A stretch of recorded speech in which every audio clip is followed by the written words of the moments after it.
What's up guys, DJ back again with another video. Today we're going to be talking about 5 things you can do to keep collecting Pokemon cards despite all these price increases and price changes and getting priced out of the market. So let's go ahead and talk about it. So guys, the reason why I am making this video is because there are people that are a bit pissy about these price increases. And some people are getting priced out of the market, or these prices are affecting our goals as collectors, more so collectors than anything else. Even investors, I guess, would be having a little bit of trouble with some of these prices. But in a way, we might have set ourselves some goals back in the day or even recently, and our goals are getting affected by these prices. So I'm going to talk about 5 things you can do to adjust or to make some changes for your goals to make sure that you can still complete your goals, or even just continue to collect and enjoy this hobby and have fun, because that is the the end goal at the end of the day, really, is to have fun and enjoy this hobby. And I know we talk a lot about money and prices, and it's just the natural things that is happening right now with the market and all that. But as collectors, we need to make adjustments to this so that we can keep collecting and hopefully still enjoy this hobby. So I'm going to mention the 5 things. The first thing we're going to talk about is strategically saving for your goal. The next one would be lowering your expectations, modifying your goal, doing one goal at a time, and then last but not least is changing your goal entirely. Let's go ahead and start talking about these 5 points. First point is pretty straightforward. This is strategically saving for your goal. And we do this for, when we buy expensive items, generally speaking, high-end items. When we buy a house, we need a deposit. We need to save up for that. When you buy a car, you need to save up for that. When you buy an expensive Pokemon card, chances are you probably need to save up for that, because we're not all at that stage where we have $150,000 just lying around buying a first edition Charizard. Logan Paul. So in saying that, guys, if you are one of those stubborn collectors out there and you don't want to change any of your goals, you want to work through it all, kudos to you. That's pretty cool. You can try the strategically saving up for your goal in this day and age where maybe prices are just too high and you might need to actually save, and which is funny, but it's true. You just need to save. So strategic is the key word in this thing, because we know what saving is, right? So you need to know how much do you earn, what's your income. You need to know what's your budget. You need to know how much do you normally spend on Pokemon cards, generally speaking. So let's just say, by the way, you also need to know what card you want and what price it is currently. So let's just say you have, or you're chasing a card that's $1,000, right? It's called Pokemon Card A, and it's worth $1,000, right? And you get paid weekly. You can afford to put in $100 of Pokemon cards every single week. Now, this is different for everyone. This is just pure example, purely to just show how this strategically saving up thing works, right? So let's say you can put $100 a week aside for Pokemon cards. Instead of actually buying any Pokemon cards at all, you're just going to put that aside and you're going to leave it there. And you're going to keep doing that every week for 10 weeks. Why 10 weeks? Because in 10 weeks' time, you will have your $1,000. Now, I just made that as simple as possible just to make things simplified. Sometimes, it really depends on you as the saver. So I don't know how much you earn. I don't know what's your budget. But if you put in more, the quicker you can buy that card. If you put in less, then the longer it takes, right? Now, so it's pretty much at your own discretion. It could be $50 a week. It could be $75. It could be $2 a week. But that could take a while, right? So it's all up to you. So in this example, it's 10 weeks. Now, the way the market's going, in 10 weeks' time, that card might not be $1,000 anymore. You got to be aware of that. You got to think realistically, just outside of the box. You can't just be like, this card is $1,000 now. 10 weeks time, I'll have my $1,000. I'll buy that card because there is a chance that that card is not $1,000 anymore, and that's okay, guys. You know, that's happens. You know, it just happens. But if the card has only risen by $100 or $200, why not just save up for another week or two to, you know, cover that cost, right? Simple? Not really. What if the card doubles in price? What if it doubles? What if it triples, right? So you have a few options. So you could either do what I just said before, you know, just continue saving till you hit that, but that could take a while. Or you can start to just lower your expectations. And that leads me to the next point, which is lowering your expectations, right? So instead of getting that card as a 10, why don't get it in a 9 or an 8 or a 7, or just in a lower grade? Maybe not a first edition, maybe an unlimited, maybe a modern version of that card, you know, a reprint version. So there are options out there.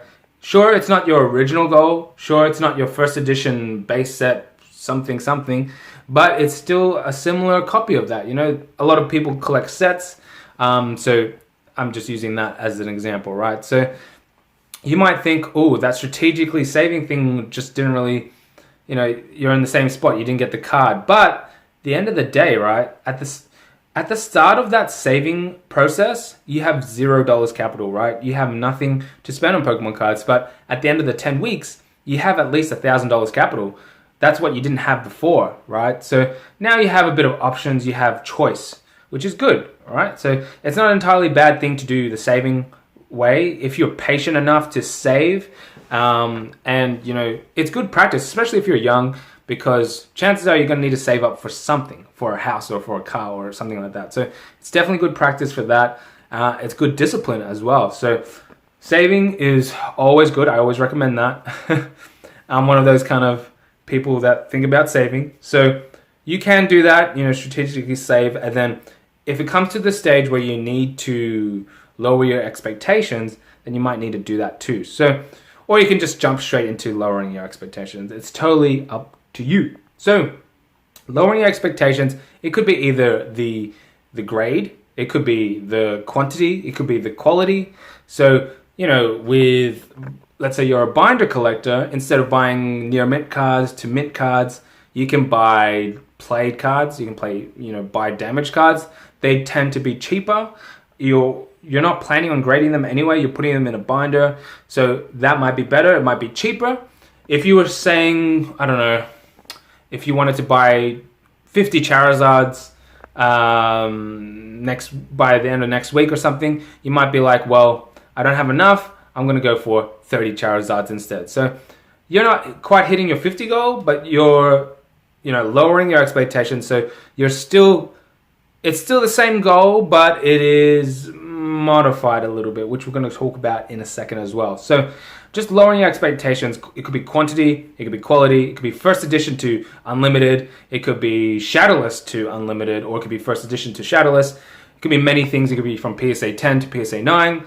It could be, you know, instead of buying every single booster box, you buy booster packs. But that's going to lead me into the next point, which is modifying your goal. And that is pretty much, it's not changing your goal.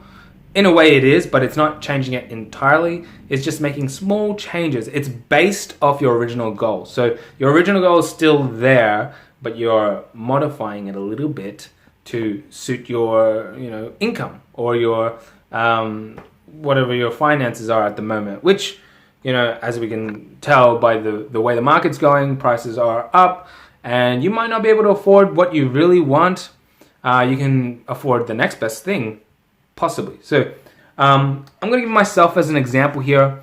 I have a booster pack art set goal. I try to collect all the booster pack art sets. If I decided tomorrow that it was just too expensive, I won't be able to complete this goal of mine, I could digress. I can modify that / lower my expectations, right? Instead of collecting every art set, I can collect one booster pack of each set. You know what I mean? So there are some people that do that already, but that is in a way modifying my goal. So instead of buying 4 booster packs of the same from the same set, I will just buy one from each set. And that could save me a lot of money too. Could save me a lot of time looking and time and effort and all that stuff, right? So I'm going to say right now, I'm not going to do that.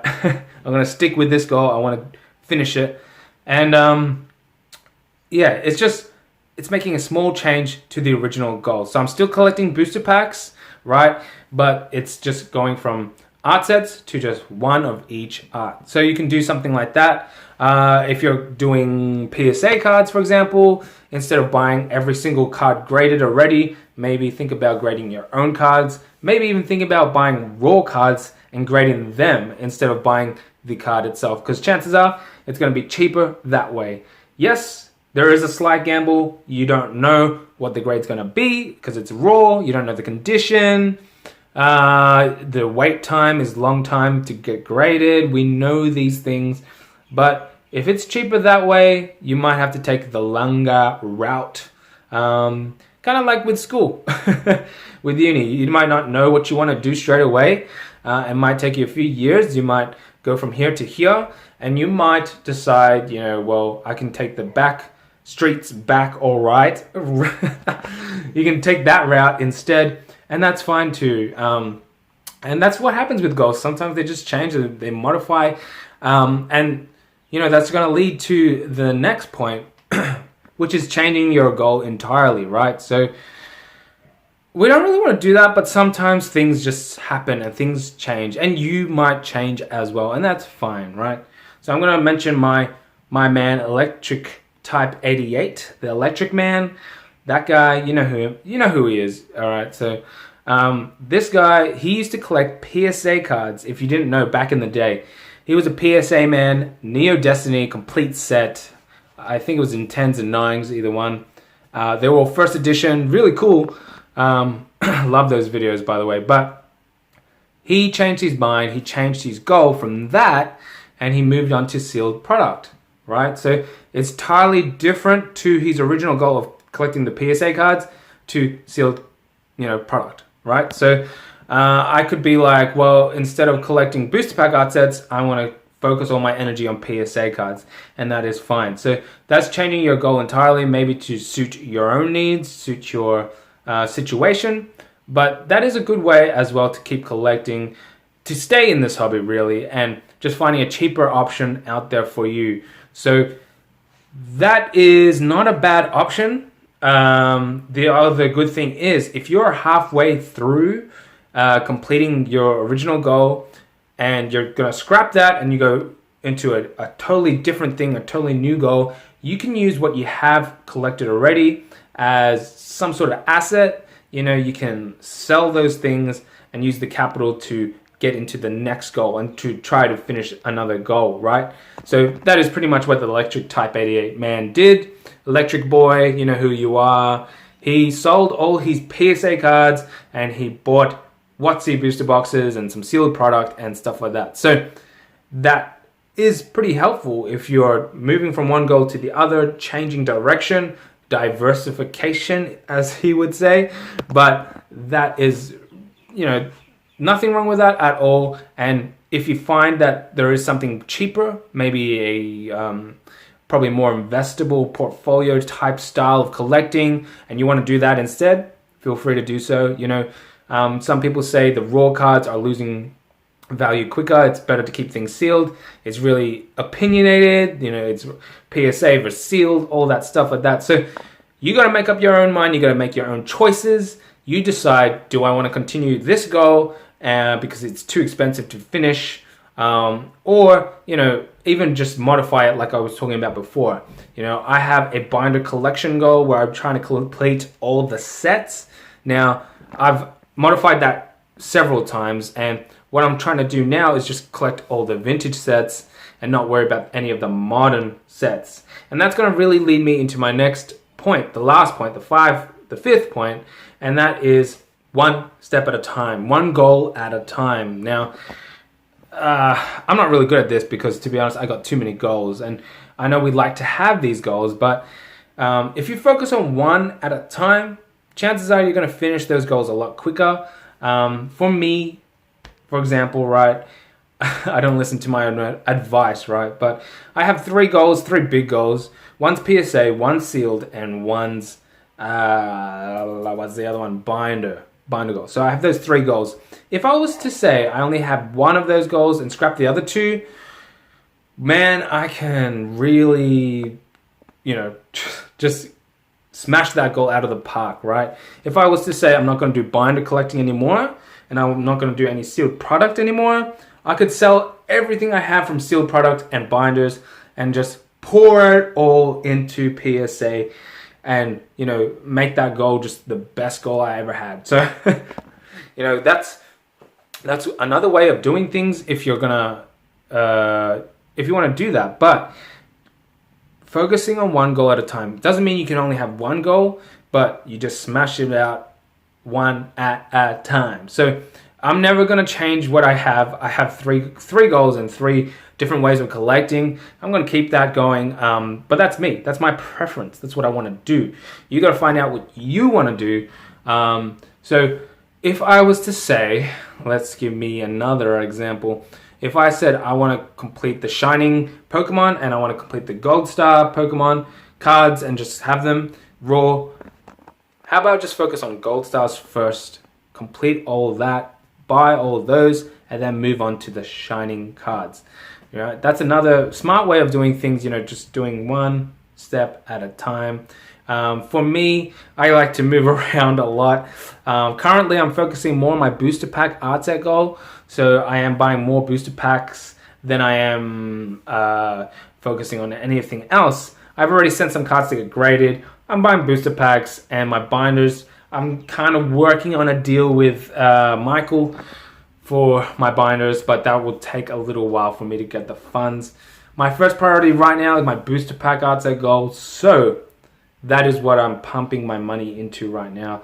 And that's what you got to do. You got to prioritize some of your goals and decide, well, this is more of a priority for me. There's more of a rush for this, or I think, it's better for me to focus on my sealed product and then move on to this and that. So it really depends where you are, like I said throughout this whole video. So those are the 5 points, plenty of examples to think of. I want to know if you've changed your current goals or changed your Pokemon collecting goals because of these price changes. And I know it's going to affect a few of us. It's pricing out people. It's becoming less affordable for some people, and it kind of happens. It's kind of normal, right? So nothing to be sad or upset about. You got to find an adjustment, find ways you can continue to collect and enjoy this hobby without being too worried about all this money mumbo jumbo, right? So I know a lot of things are value related, and it's kind of sad a little bit, but also it's a good thing too, because it's our collection. It's besides the whole happiness of it, it's bringing us money at the same time, and you can't put a price on happiness, guys. So I try to say that as much as I can. You can't really put that price on happiness. If you want to spend $1,000 on a card, and that card makes you happy, then why not just get it, right? So I know you're gonna second guess yourself a lot of the time, especially with your goals, and changing it and modifying it, lowering your expectations can really, make someone sad and make someone want to leave because they don't want to change it. They want this particular card and they don't really want to move from that. And that is fine too, who am I to say, don't leave the hobby, stay here as long as you can and do this. But these are just 5 points that I think can help people just make a few adjustments